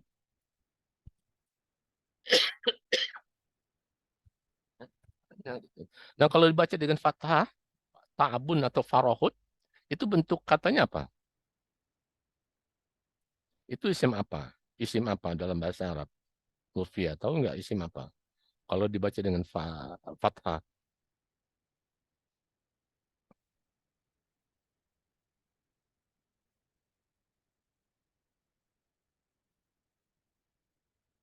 Halo? Ya? Apa? Kalau dibaca dengan fathah, ta'bun apa? Atau farahun. Itu bentuknya isim apa? Majhul. Ya? Isim majhul. Bukan maju. Ya? Mansub, Ustaz. Apa? Mansub. Mansub. Gimana sih mansub? Orang nggak ada tuh. Berkaitan dengan masalah di dalam kajian sorob itu nggak ada istilah mansub, marfu, majrur, majzum. Itu kajian sintaksis nahu. Dia memakai fathah. Ya, fathah itu membentuk kal ta'abun dengan ta'ibun. Ya, itu kan bukan di akhir kata, bukan di akhir kalimat.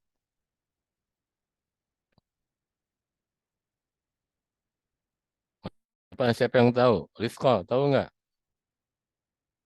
Mana, tahu nggak? Sekarang saya katakan begini. Ana, Anda tahu artinya ta'abun apa? Ta'abun dengan ta'ibun artinya apa? Itu diambil kata ta'ibayat ab. Lelah, Ustaz. Iya lelah. Ya, lelah. Kalau farihaya frohu artinya bahagia. Ya, pendekannya. Nah, boleh nggak saya mengatakan ana farahun? Ana Farihun, Ustaz. ta'abun. Ya? Farihun yang benar. Kenapa Anda farihun yang benar? Nah, isim fa'il. Nah, itu dia. Kalau ta'abun kenapa salah? Nah, masdar. Nah, itu. Jadi fathah itu ya ketika Anda baca ta'bun pakai fathah yang disebut dengan so'id tadi, fathah itu isim masdar. Tapi kalau Anda pakai ta'ibun pakai kasroh itu kosakatanya menjadi isim fa'il gitu. Jadi pengetahuan ini itu membantu Anda nanti di dalam nahu, di dalam membuat kalimat. Anda nggak bisa mengatakan ana ta'abun, Anda harus mengatakan ana ta'ibun, ana farihun. Tapi boleh nggak Anda mengatakan ana ta'abun? Ya pakai ta'abun boleh, tapi dibantu dengan huruf jar. Ana fi farohin gitu. Ana fi ta'abin. Nah itu betul strukturnya. Jadi harus tambah ada fi gitu. Jadi disitulah pengetahuan kita berkaitan dengan masalah aswad dan dikaitkan dengan sorab. Gitu kan? Artinya apa? Antara aswad dan sorab dalam konteks kenyataan, dalam konteks mempraktekkan bahasa itu tidak bisa dipisahkan. Tadi yang saya katakan dalam mengkaji, iya Anda boleh memisahkan antara kajian aswad dengan sorab. Anda boleh memisahkan kajian nau sendiri, tidak dikaitkan dengan makna, tidak dikaitkan dengan sorab, tidak dikaitkan dengan macam, itu boleh. Ya, seperti yang selama ini Anda pelajari dalam mengkaji. Tetapi dalam praktek kebahasaan, ketika bahasa itu sudah digunakan, antara aswad dan sorab itu nggak bisa dipisahkan. Antara aswad dan nahu juga nggak bisa dipisahkan. Antara sorab dengan nahu juga nggak bisa dipisahkan. Kelebih jauh lagi, semua nih makna ya aswad itu juga berkaitan dengan masalah makna, sorab juga nahu juga macamnya. Nah makna itu juga gitu. Makna ada makna yang berdasarkan aswad, ada makna yang berdasarkan sorab, ada makna yang berdasarkan nahu, itu kan macam di sinilah arti tadi dari sisi macam-macam makna di sini, ya bermacam-macam tingkatnya dialek masyarakat dan macam-macamnya serta penyebabnya, gitu kan, bukan hanya dialek dalam intonasinya saja, tetapi juga dalam konteks maknanya juga jadi berbeda karena apa gitu. Jadi kedua level ini aswad dan sorab ini tidak mungkin terpisahkan dengan level sintaksisnya, ya, di mana struktur gramatikal itu sangat bergantung kepada fonem dan morfem. Fonem ini kajian aswad, morfem ini kajian sorab untuk mendapatkan makna gramatikalnya. Anda lihat ya, makna gramatikalnya. Kalau Anda salah di dalam membuat bentuk atau salah di dalam membaca harokatnya, itu akan berefek kepada kalimatnya. Kalimat itu menjadi rusak, bisa jadi tidak bermakna, bisa menyeleng makna jadi melenceng dan lain sebagainya, gitu kan? Nggak bisa sebenarnya kan gitu, ya. Ketika Anda katakan ana dahibun, ketika kemudian Anda berubah ana adhabu, ana dahibun dengan adhabu, itu yang dilihatnya. Itu kan kemampuan kita bagaimana merubah dari fiil ke isim fa'il atau isim fa'il dirubah menjadi fiil gitu. Itu kan kayak sorot tuh. Ya, ilmu saraf gitu kan. Kemudian ketika Anda mengucapkan dengan yadhabu, kemudian harokat bacaannya juga di sini dahab yadhabu dahat segala macamnya. Kalau Anda belum kenal segala macamnya, ini yadhubu atau yadhabu nih. Nah, gitu. Dan kata yadhubu dengan yadhabu itu nanti berkaitan dengan macamnya. Misalnya ada rokana yarkun, rukun, ya ruknun. Anda lihat dari rokana yarkunu dengan rokina yarkanu. Anda lihat sini. Ya. Ada rokana yarkunu, ada rokina yarkanu. Anda lihat ya. Boleh nggak ada rokina yarkunu? Nggak ada. Kata rokina itu nggak ada yarkunu.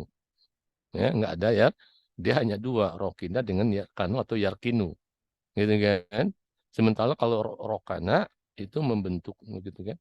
Nah, itu kan kemampuan kita untuk memahami sorab yang ada kaitan dengan fonem gitu. Ada kaitan dengan sorab, ya. Fonem itu apa? Fonem itu tadi, misalnya kayak tadi misalnya a i u-nya tadi. Kalau Anda misalnya fi'il madhi. Fi'il madhi itu ada berapa fonem? Khususnya yang 3 huruf ya. Yang 3 huruf. Yang terdiri dari 3 huruf. Ada berapa fonem fi'il madhi?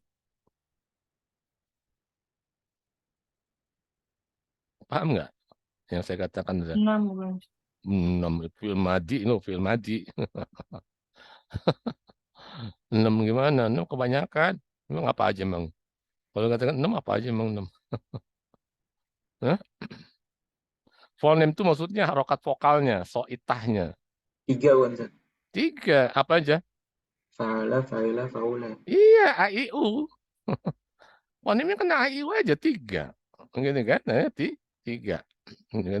Dari A, fa'ala, kemudian I, fa'ila, kemudian U, fa'ula. Hanya 3 fonem. Nah, tapi dari 3 fonem itu membentuk berapa? Berubah menjadi dari fa'ala aja misalnya, dari fa'ala.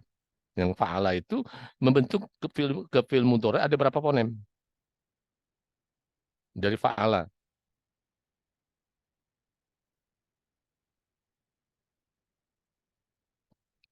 Halo, ini musorotnya mana nih? Ada berapa fonem? Fa'ala ya? Hah? 3 Ada? juga Wan Ustaz. 3 juga. Fa'ala yaf'alu, fa'ala yaf'ilu, fa'ala yaf'ulu. A, I, U juga. Ada 3 fonem A, I, U gitu kan. Sementara kalau dari fa'ila membentuk berapa fonem fi'il mudhari'nya? 2. 2. Fa'ila yaf'alu dengan fa'ila yaf'ilu. Nah, kalau fa'ula membentuk berapa fonem? 1, Ustaz. 1. Fa'ula yaf'ulu. Itu udah baku nih fonem A, I, U-nya gitu loh ya. Dari A, I, U gitu kan. A-nya membentuk 3 fonem A, I, U juga.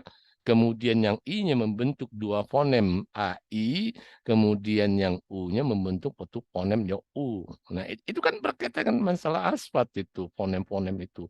Kalau Anda salah membaca U, A, I, U-nya segala macam, itu bisa merusak makna. Bisa merusak makna.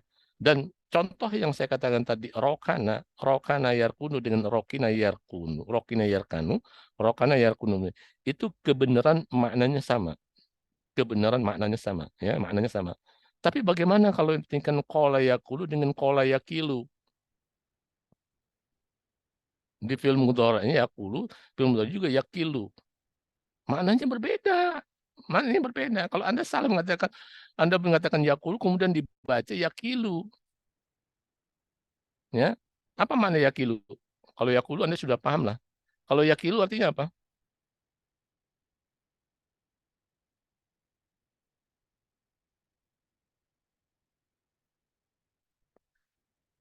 Ya, Dikatakan Ustaz. bukan itu kila wakola, kila yukolu itu kila film madinya kila, film mudhari'nya yukolu itu perlu dikatakan. Ini yakilu, kola yakilu. Tidur, Alwasnya fa'ala yaf'ilu. Apa? tidur di tengah hari.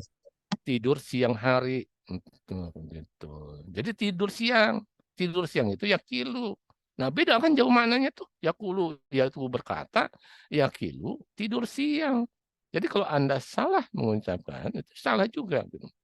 Nah, kadang-kadang bentuk fonem ini bukan hanya di fiil madi, di fiil mudhari ini sama. Tapi perbedaannya itu ada di isim masdar. Perbedaan fonemnya ada di isim masdar. Contohnya misalnya khotoba yaktubu. Khotoba yaktubu. Ya, khotoba yaktubu. Nah, gitu kan. Masdarnya apa? Satu masdarnya khutbah, satu masdarnya khitbah. Dan isim fa'ilnya juga berubah. Isim fa'ilnya juga berbeda. Kalau khotoba yaktubu, ya, ini kan yang khutbah. Khutbah itu artinya apa?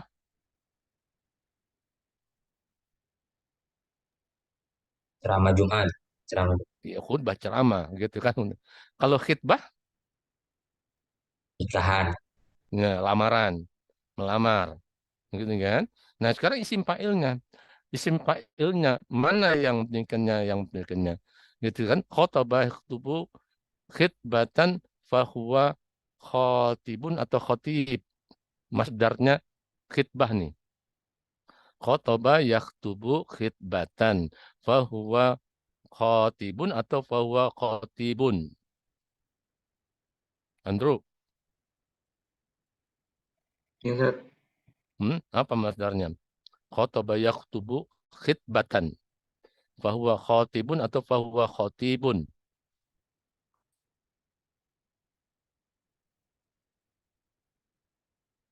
Nah, Khotibun Ustaz. bahwa khotibun. Anda jangan sampai salah ntar.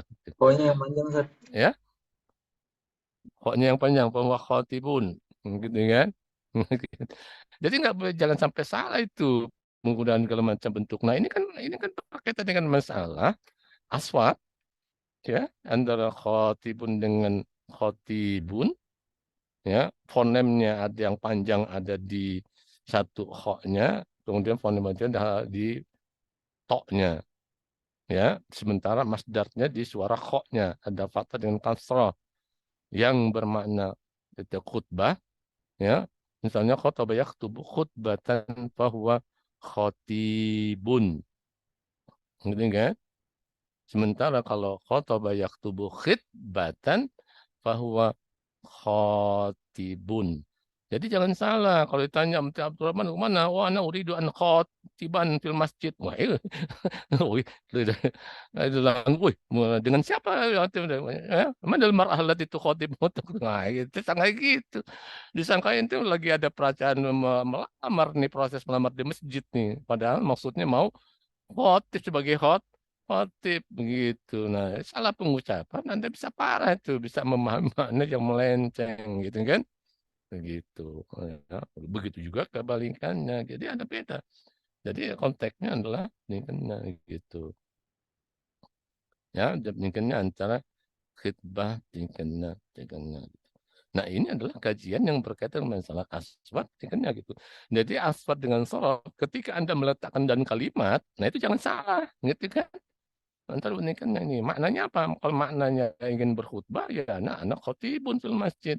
Kalau Anda ingin melamar segala macam, anak khotibun makata gitu, gitu kan? Jadi gitu. Jadi kesalahan pendidikannya itu kalau Anda salah tidak memahami perubahan aswat, fonemnya, kemudian morfemnya juga Anda tidak tahu segala macamnya, nanti ketika diletakkan dalam jumlah juga akan salah gitu. Nah, inilah yang pernah saya katakan di dalam kajian ilmu dalalah ini ada yang sebutin gaya bahasa, memilih kata.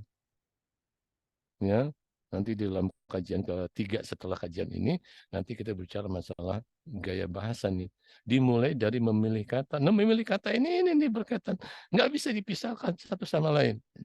Nah, tidak bisa dipisahkan dalam prakteknya.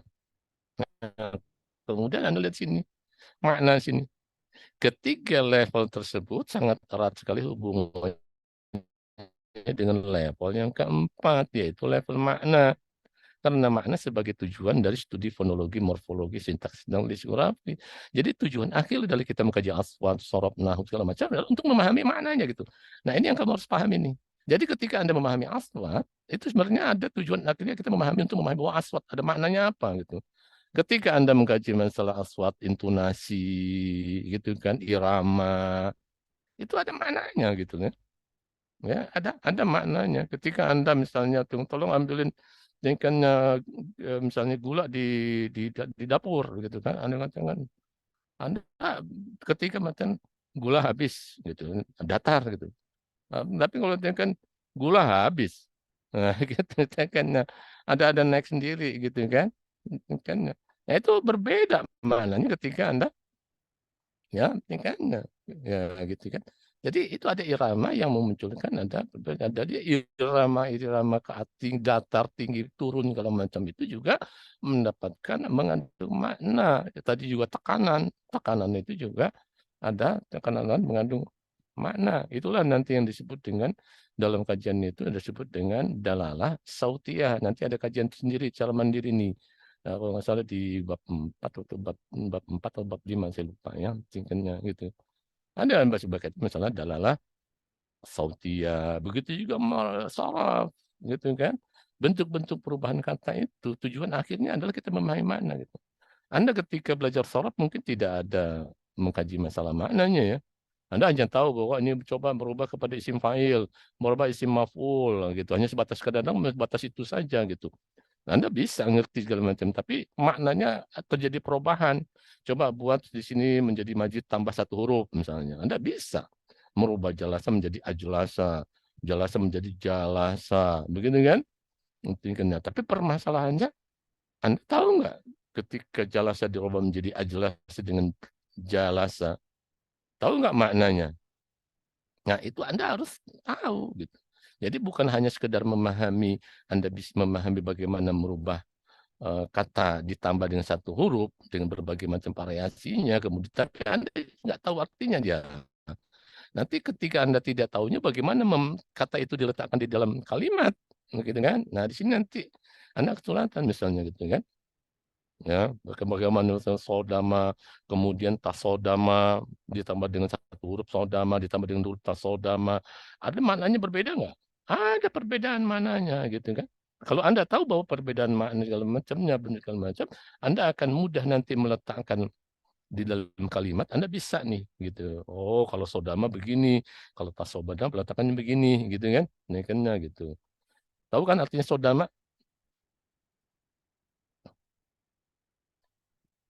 Apa artinya sodama sodimu? Nabrak ya. Ya, kalau tasodama artinya apa? Tasodama artinya apa?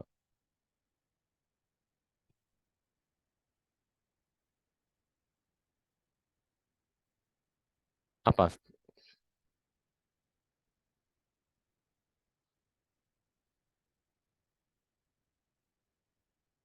Tasodama. Tasodama itu kan seperti kayak ta'awana. Saling bertabrakan Ustaz. Iya, saling menabrak. Gitu kan? Ya kan ya. Ya. Tadi yang berkata itu siapa? Yang tadi siapa? Coba letakkan dalam kalimat tuh kalau sodama coba. Tadi siapa tadi yang tadi mengkomentar?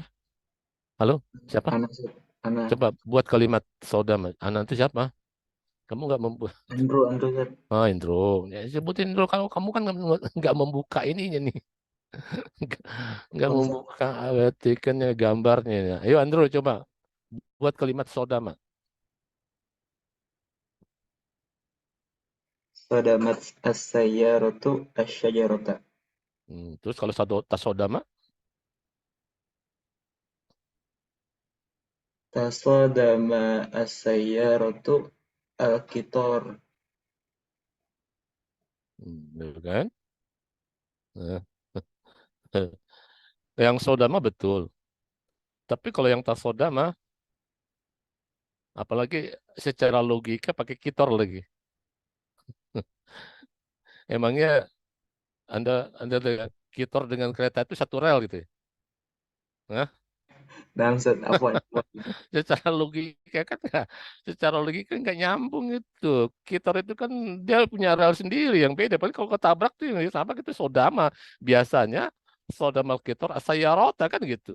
Ataupun juga kereta lagi jalan, ini supir pada menabrak sodamat asayaratu al kitoro itu berarti gitu kan bisa orang mabuk berarti itu yang gitu orang ada mobil kereta lewat ditabrak juga berarti itu sodama gitu kan. Nah, sekarang coba kalau tas sodama.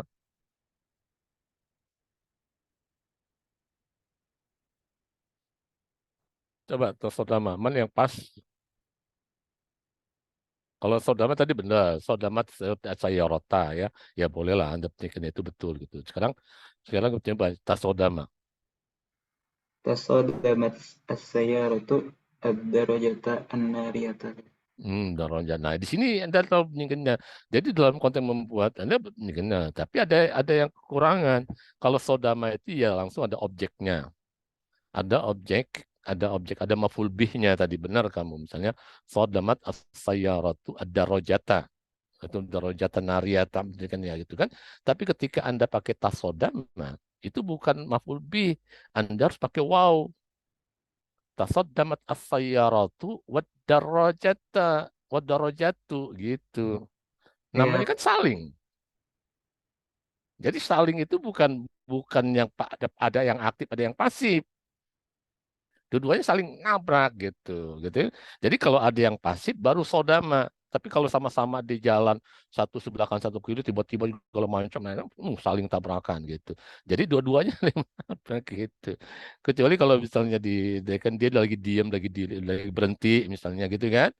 lah dia berhenti, kemudian tarik segala macam. Nah, itu bukan tasodama namanya tuh. Itu sodama gitu. Nah, gitu kan. Tapi kalau sama-sama jalan segala macam, tasodama itu pakai wow. Andrew ya.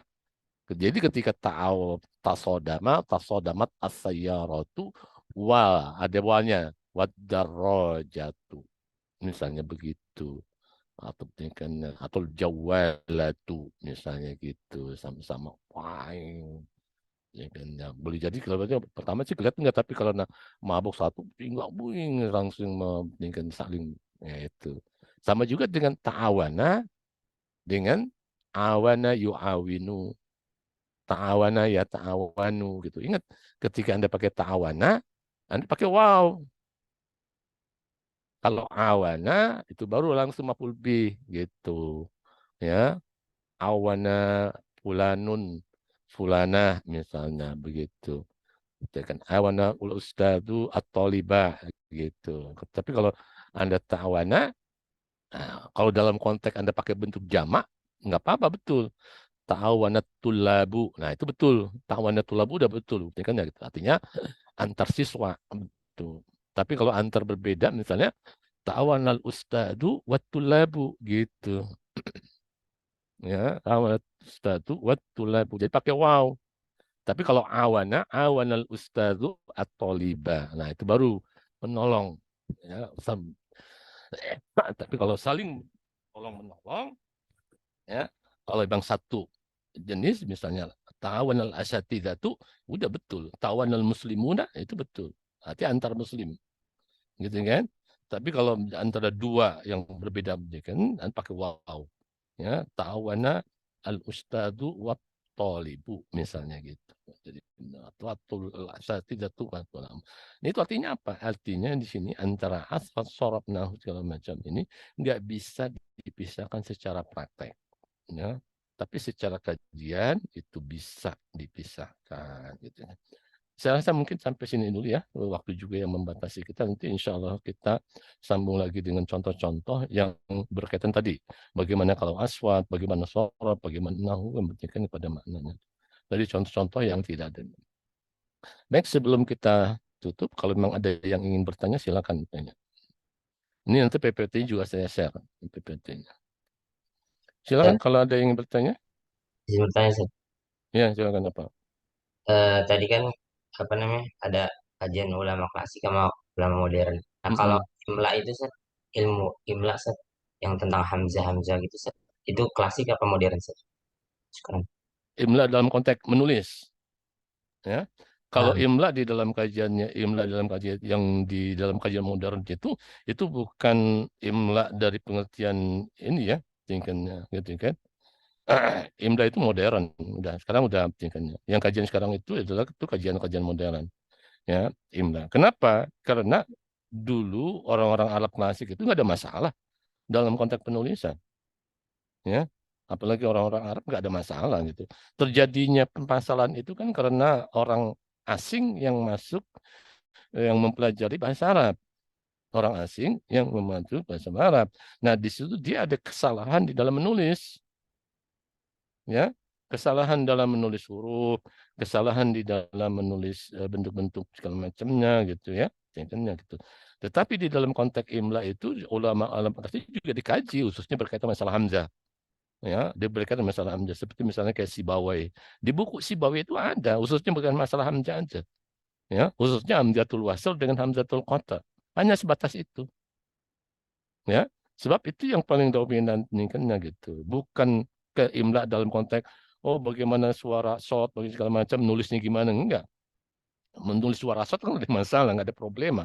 Yang jadi masalah itu ketika alif itu apakah ditulis pakai hamzanya atau tidak. Nah, disitulah kaidahnya situ diganti gitu. Ya, itu menjadi salah satu kajian pendidikan imla.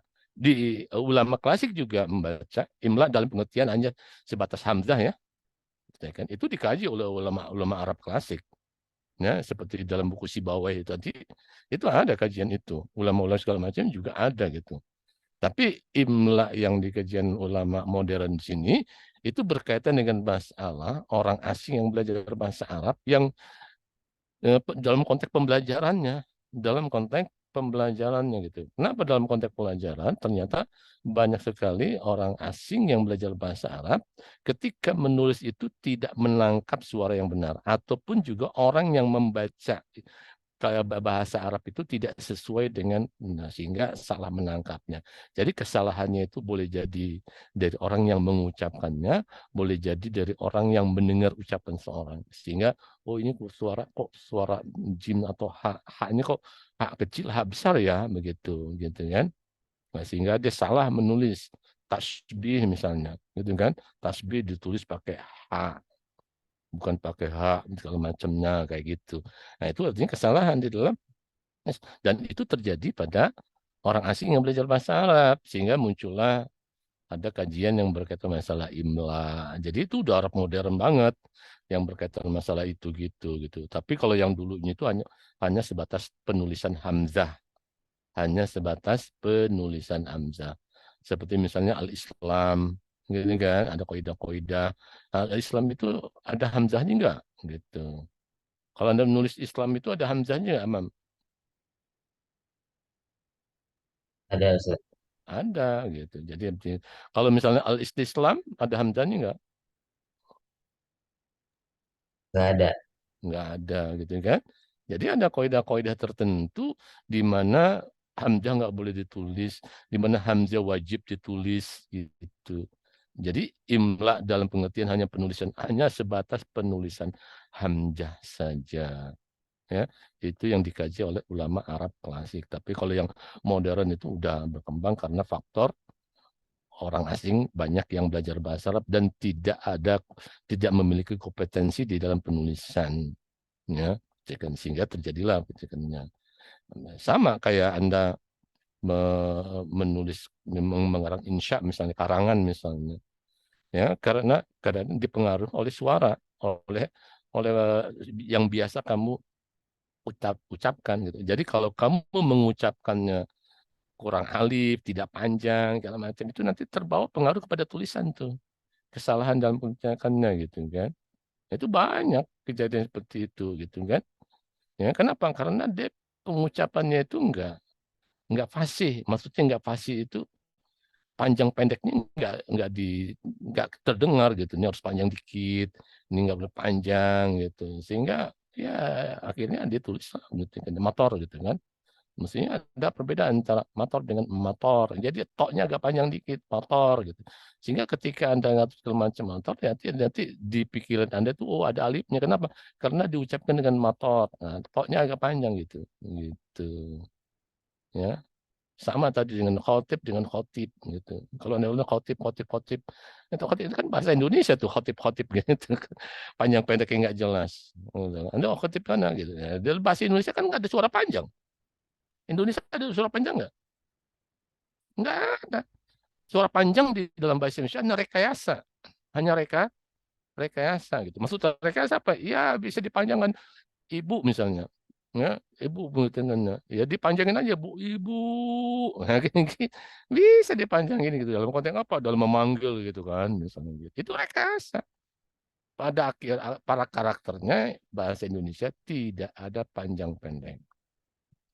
Nah, karena pengaruh dengan bahasa Arab masuk bahasa Indonesia sehingga gitu dia khotib gitu. Padahal di dalam bahasa Arab itu dulu kan ada khotib gitu kan.